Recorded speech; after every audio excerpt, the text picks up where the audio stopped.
Hey guys, it's Latrell. I'm so excited to be making this video. It's kind of like a life update of what's been going on. Like, I've been on a journey. And I do have a plan to share with you guys what I've been learning because the issues that I was dealing with, I know for a fact that many of you are dealing with the same thing. And it's sad because we should be able to go to our doctor and get these things handled, but I wasn't able to experience that. So rewind. I was making YouTube videos like 10, I think my first video was like 13 years ago and my last video was 6 years ago. And I think that video was based on my first set of locks. Okay, I have since cut my locks, wore my hair short for like a year and a half. I had my locks the first time for a year and a half, cut them and wore my hair short for a year, and then grew my hair again, locked my hair and grew it again during the pandemic. So I call these my pandemic locks. These have been growing ever since March 2020. I was working at Amazon and I was wearing my hair short, but no barbershops were open to cut my hair. So I'm like, you know what? I've been thinking about locking my hair again, so maybe this is the time to do it. So I did it, and I'm growing it for about 3.5 years now. It's October 2023. And so what I want to share with you is my journey with my hair and what has been affecting my hair. First of all, I did not like what my hair looked like during my first go round of locking my hair. My hair was super frizzy. It was like it could not be tamed. Like ridiculously fuzzy. You see how my locks are right now? They are tamed. Okay, they're together. The hair is in the lock, matted, and it's doing what it's supposed to do as a lock. My first set was like just bush lock all over the place. And I know that ain't how it's supposed to look. So the other thing is that my hair was very loose curled in the front, and in the back it was like regular coils. Also, it was thinning. My hair was thin. Like my hair would be held together by like 3 strands of hair. My locks, that is. My locks would be held together by 3 strands of hair sometimes. And it was so frustrating because the other thing is that my hair strands in the front in particular were very straight. Like they almost didn't have any curl pattern compared to the back of my head, which was thriving. Like it was fine. Locked, matted, everything was fine. I would wash my hair and the front of my hair would be an afro. And it's like, this is not the look I'm going for. I'm going for locks. Like I need my hair to be in locks. Okay? So I did a bunch of interlocking, learned how to do that. I sewed my locks together, like not, I sewed them to each other, or I mean to themselves, so that could keep them together when it was time to wash my hair. And then I would decide to take this strand of thread out after I seen that it had locked and it didn't need that thread going through it to hold it together. The other thing is that I had dandruff. Like my scalp was so itchy. It was like painfully itchy where I was itching it, scratching it, to the point where it started hurting. And that's not healthy, not at all. The other thing is that I had grew like this weird lump in the middle of my head that started itching bad. I didn't know where it came from. And at the time I was trying to cure my gut, and I was learning that turpentine helps with fungus and yeast growth, which I learned that I have. It's called candidiasis. And Candida albicans is what was contributing to my gut issues. And so I was taking turpentine with sugar every day, and it was disgusting. Like, I almost want to gag right now. But I'm like, yo, if this kills yeast in my body, then I'm sure it could kill the yeast on my head. So I put some on there every single day, morning and night, and guess what? It started to flake up, and the circle or the lump diminished, and it went away. Okay, so I went through all of that, and then I was like, you know what? I'm tired of this. I'm cutting them off. Cut them off. I also had some outside influences that um, made me feel a little self-conscious about my locks. So that was part of the reason why I cut my hair too. Anyway, wore my hair short for a while, and then I decided to grow them back. And I was dealing with some of the same issues, but less uh less intense. I still had some locks that were thinning. And if we look at some of my locks today, we can see that you may not be able to see, but the middle of this lock is way thinner, like particularly right here, is way thinner than the end and the root. Maybe not that one. This one I had to combine. So second round, I had to combine these because one of them was getting too thin. It's crazy how this has grown. Like, I had to combine that a long time ago based on how long this part is, the combined part. Oh, here go one. All right, you see how thin this is? You see how thin this part is? Now look at the root. Thick. That's crazy. I'm at the park. Somebody blew their horn for some reason. That's crazy thick. But this part is so thin. And you may not be able to tell, but if I touch it, it's thin, like scary thin, like it might break. If this part was coming out of my head. So, healing process. I had to go through it. I had to grow. I had to learn. I had to also figure out what else was going on with me in my body. And what I learned is that I was having severe gut issues. And I was itemizing that from my hair, but then I had to realize that it's all together. Like, the whole body works together. So since my hair was not healthy, that means that another part of my body was not healthy too. So the other thing that I was dealing with was stress. Okay. I had a lot going on in my life. I was dealing with some ridiculous stuff that was unnecessary. I was involving myself in. I was just dealing with things too long and not just letting it go. And that's so important. Like, we don't realize how the outside things that we are involved in or thinking about, talking about, stressing about, putting too much energy into affects our bodies. I was in my 20s, my late 20s, and I'm 33 now, I'm about to be 34. So I was just getting involved in things that I shouldn't have been involved in, relationships I shouldn't have been in, low self-esteem, low self-worth, low confidence, financial instability.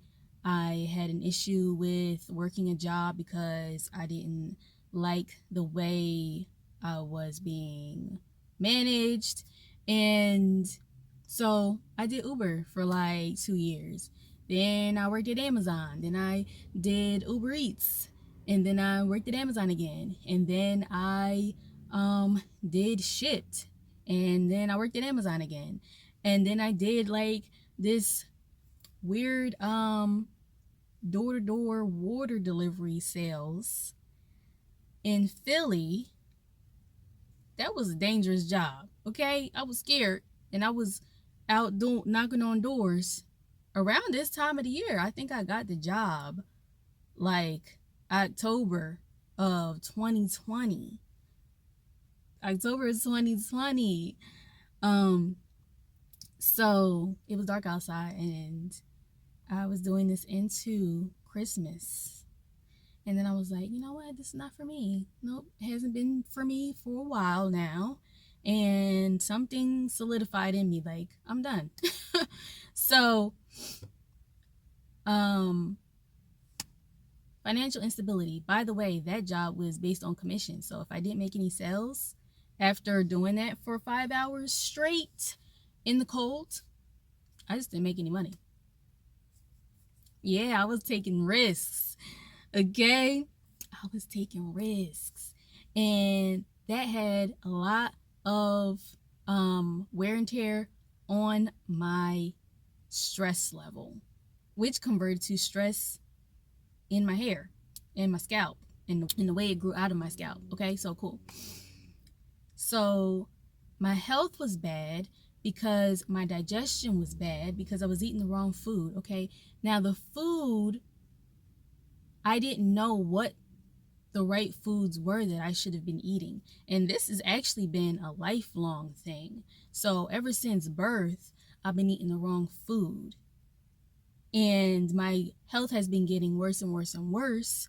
Things have been coming up, kind of getting brushed to the side, or not really being diagnosed properly or treated properly by doctors, and leaving me with, what do I do? Like, how do I get better? Who wants to be sick all the time? So that had me researching, looking up studies, looking up articles, joining Facebook groups, learning, just like, I might as well be a doctor. Like, because really I'm a doctor of my own body at this point. Today, I would say I'm my own doctor, because everything is on the internet for the most part. So since my doctors weren't able to help me, they was giving me these little treatments or antifungal here. Got a colonoscopy. He gave me some medicine and told me to drink kefir, which was good advice. I didn't do that until a year or two later. But he didn't really guide me to help me feel better. And that's what I needed, guidance. I needed somebody to help me. Like, I'm suffering. I was suffering. And so I just learned I had to be my own doctor. Like, that's what it came down to. So I realized that I had to take matters into my own hands. Like I said, I did all the research, and what was coming up was, since mainly it was my digestion that was the issue, I had to change the way I ate. And so I tried different diets. Okay, so I tried veganism. Everybody want to know, or did you try vegan? I tried veganism, raw veganism. Try vegetarianism, because veganism ain't last long. Because one day I came home, my sister was frying chicken, and I was like, that smell good, and I want some, and I'm gonna eat some. So after that, I'm like, all right, I'm gonna just do vegetarian, expand my options. Okay, nothing really happened. I did the Candida diet, which was really the anti-Candida diet to help you minimize your the Candida in your body. And one of them was a vegan Candida diet. And then I found a Candida diet that was, what's the word? Omnivorous. Okay. Did that. That helped a little bit. Realized that gluten was the thing that was causing me trouble, was like really bothering me. And so I eliminated gluten. I eliminated sugar because I realized that that was giving me like straight gas. That's what the problem was. That's what I was experiencing: gas, bloating, weird bathroom issues. So I got on the gluten-free, sugar-free, dairy-free diet, where I didn't have any of those. Dairy was doing it too. Then I went on I didn't go on a low protein diet, but I was doing a low protein diet because that's what everybody was saying to do. Like, don't eat meat, it's going to cause problems, give you heart problems, clog your arteries, and all of these things that it's not true. Okay, it's not true. So I was on a low protein diet. Okay, not having enough protein as a woman is a problem. I don't know if you know that. So I will move on. Then I went on a probiotic diet.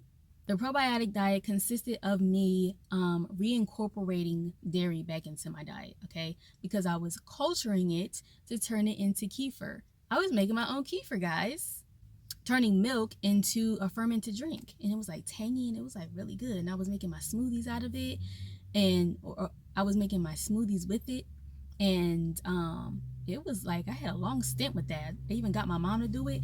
And she actually got some benefits out of it too, with her mood and stuff.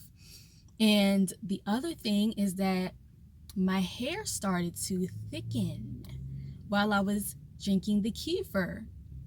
It was amazing. It was the greatest thing. The other thing is that the yeast infection and that was all over my body started to subside as well. Started to go away. I wasn't having all the symptoms that I was dealing with. And it was just amazing. So, drinking the kefir, but I was still having gas, ma'am. That's not cute. It's not cool. So I'm like still looking, and then I get to a point where I'm as I'm making my smoothies in the morning, drinking my kefir, the only thing that makes me feel good other than that is chicken and salad. So I would go to the store, and plus I was trying to be cheap and trying to be efficient. I would go to the store and get me a rotisserie chicken in a container, hormone-free, antibiotic-free, organic.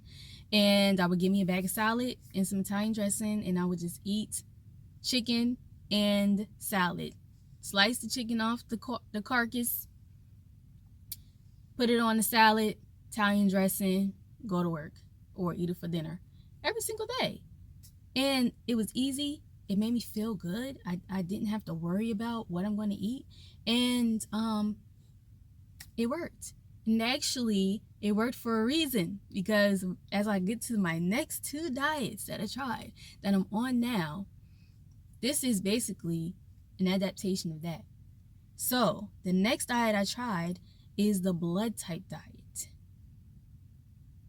Yes. Have you ever heard of the blood type diet?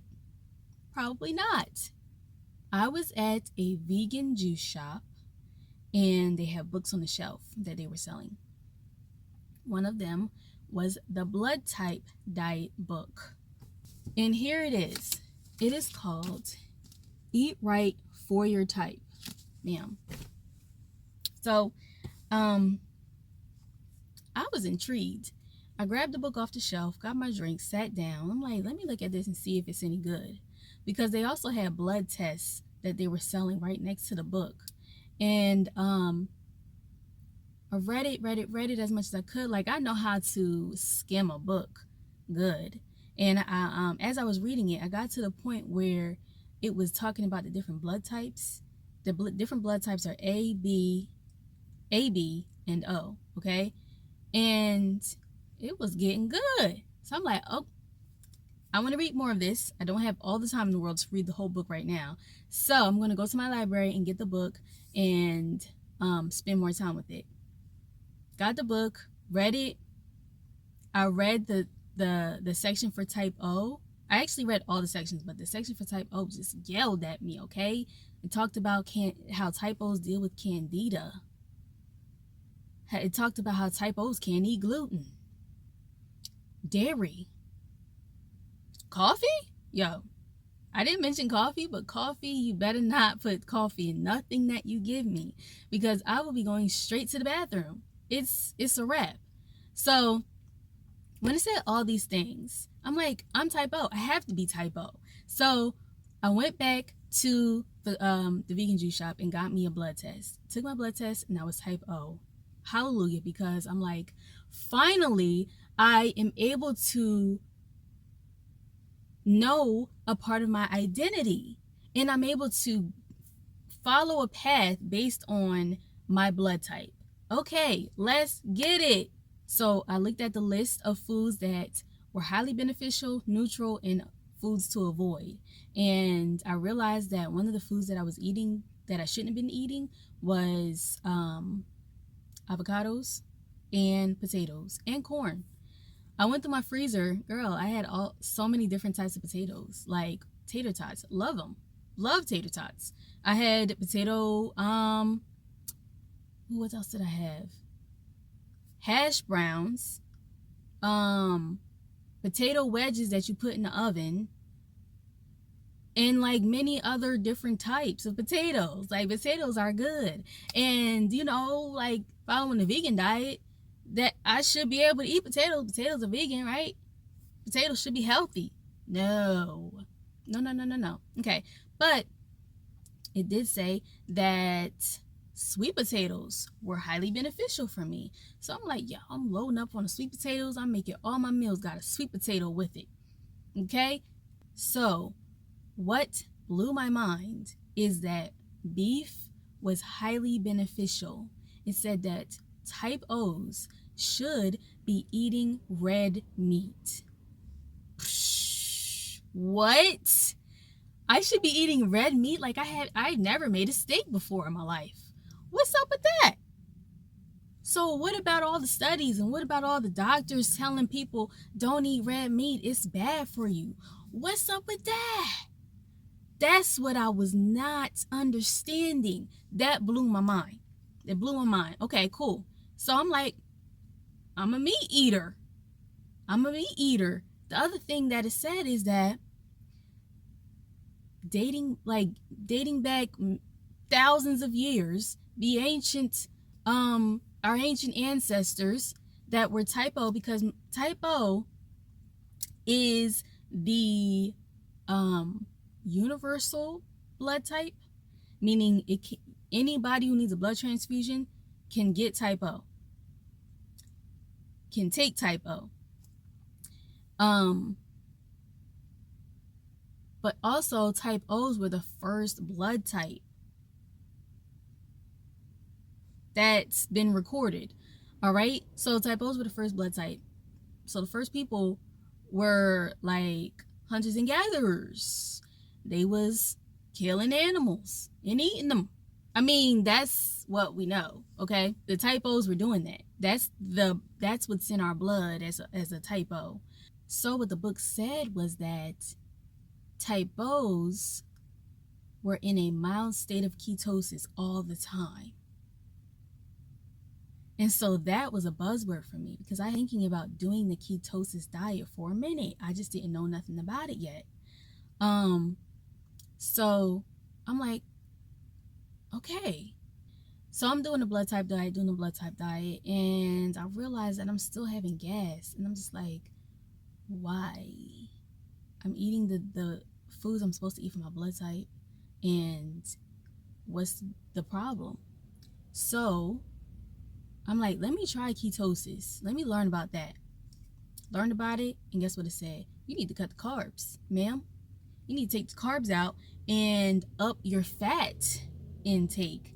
The blood type diet for type O did say up your fat intake too, but it wasn't there wasn't enough emphasis on it.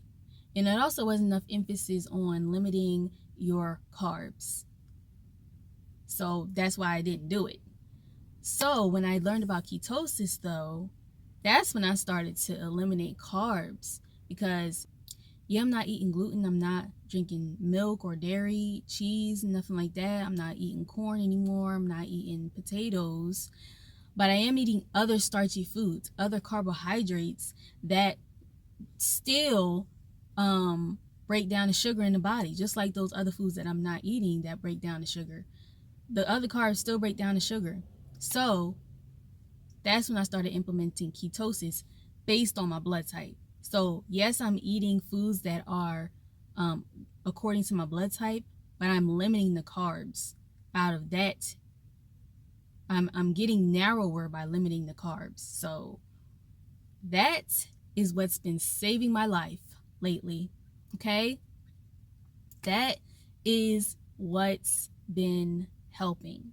And I'm so happy and so glad that I've been able to find this. Look at all the things that I've been doing. Look at all the diets that I've tried. And it's not because I'm trying to lose weight, even though I was starting to gain weight too. But it's really because my digestive system was not working properly. It was sick. I was sick, but I wasn't the level of sick that a person could see because I've always been thin. I wasn't the level of sick that a doctor would be able to diagnose me with something because it wasn't that bad. But I was still not feeling well, okay? And my hair was not growing properly. So, in conclusion, this is what I want to talk about.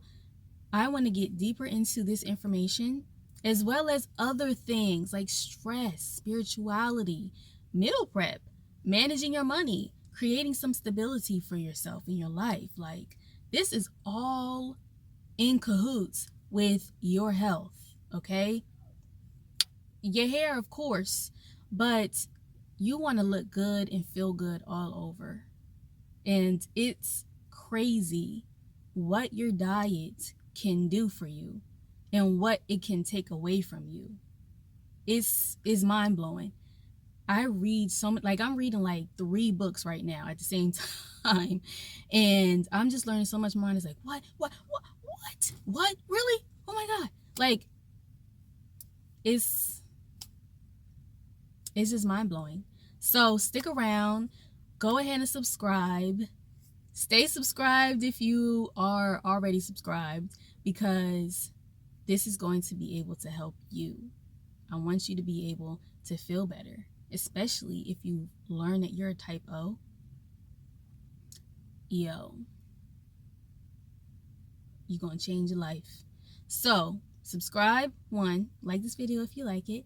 2, get you a blood type test. I have one linked in the description, and you can go ahead, go to Amazon. It's like less than $10, literally. You could take it at home. I have a video on how to take it. It's easy. I would suggest to get 2 tests, because sometimes you read the directions wrong. You might break the lancet that you poke your finger with, and then you just don't have another one right then and there. So, or you might poke your finger and not have enough blood come out. So you want another one to make sure you can get more blood. All right, all of that. I'm going to go. I will be back because this was fun. Have a good week. I will talk to you soon. If you would like to hear this on podcast, I'm putting the audio on the podcast so you can listen to on your way to work or whatever you're doing. So anyway, thank you for watching, and talk to you soon. Bye.